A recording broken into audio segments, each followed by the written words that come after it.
Okay, I'm going to take you through how I work with my better players. I've been using this kind of system for a long time. I bring students into my teaching bay. In the teaching bay, I've got my TV, I've got the TrackMan. We've got a net out here with the rope. I've got balls to hit. I'm in a controlled situation. So I'm going to just take you through a little bit of how I would do this. First of all, the video is the greatest for me. And I can play the swing. I'll put different lines on. I put some simple lines on right here, and there's a particular shot I'm trying to hit. Now, I'm hitting a 6-iron, so I'd have whatever club we're trying to work on with the person. I'm trying to hit a high fade with a little bit of a different release here. So when I'm doing that with somebody, if I'm trying to get them away from over-releasing, let's say a full roll release with the hands, I'm going to give them some drills to go through where they feel a little more drag going through it, and leave the face a little bit more open as you go through. The swing direction needs to be more to the left. Swing direction is the direction the club travels from halfway down to halfway through. And path is what you see right at impact with TrackMan. There are different launch monitors out there that you might be using. That's fine. But that's the way TrackMan does it. Now, I put some other numbers up here, you'll see.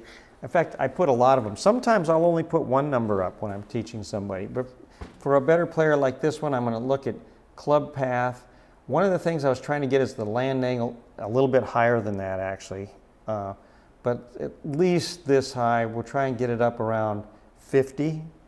The height was pretty good for me because I don't swing it that fast anymore. You see my club head speed here was right at about 84 miles an hour with a 6-iron. So a tour player is swinging maybe 100 miles an hour. So you can see how much further they may hit it. I still hit it about 183 yards here. Now let's look at some other numbers. The attack angle with this 6-iron, 2.4 down, okay. The swing direction was left, like I talked about. And if you zoom in right here, you can see where this ball went. And it got to the, pretty good shot. The curve on that ball was 30 feet of right curve. So that was a nice cut, what I wanted to see. It ended up pretty good to the pin, real good for me. And then it shows these other numbers that can be very interesting. The dynamic loft of this 6-iron was only 22 degrees at impact. So obviously it didn't start at 22 degrees. So you're de-lofting an iron when you go through it. So as a teacher, there's a lot of things that I can look at. Now, when I look at that video, I've been doing this a long time. I'm going to look at everything that this person is doing. I can see the pre-shot routine, the relaxation at address, the amount of time they stay over the golf ball. And then we'll watch here as there's a loading process. There's a little slight move away from the target here. Sometimes I don't do that. And then the change of direction where I go forward, which is what I'm trying to do here. And this is a shot I'm trying to hit high, remember? I'm trying to get this high into the air. So I'm back a little bit more. And we see as the club goes through. I kept this left arm pretty high on the way through. That's a nice way of hitting. I'm going to show you here in just a moment. That's a nice way of hitting the ball higher in the air and taking the loft up, not over-releasing the club, keeping the face more square for a longer period of time. So let me show you a couple little drills.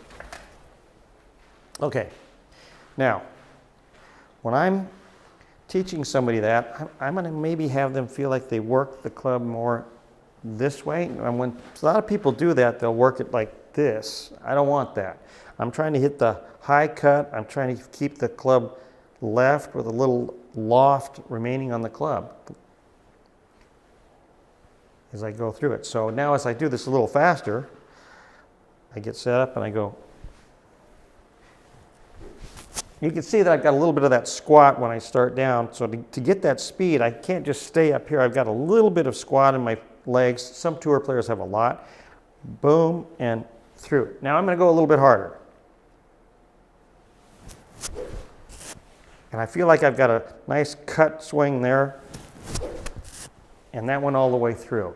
So then we get on the computer, the TrackMan launch monitor, and watch what's happening. So I don't have the video on at the moment, but I'll hit one here for you. I've always had the rope. I started doing this with Tom Kite way back in the early 90s when he won the US Open. We worked all of 1992 together, and a lot of times other than that, but that year and 93, a lot together. Well, I put this rope at wherever I wanted it to be, and I could have him hit left of the rope, right of the rope, wherever. Okay, so I'm going a little left of that rope.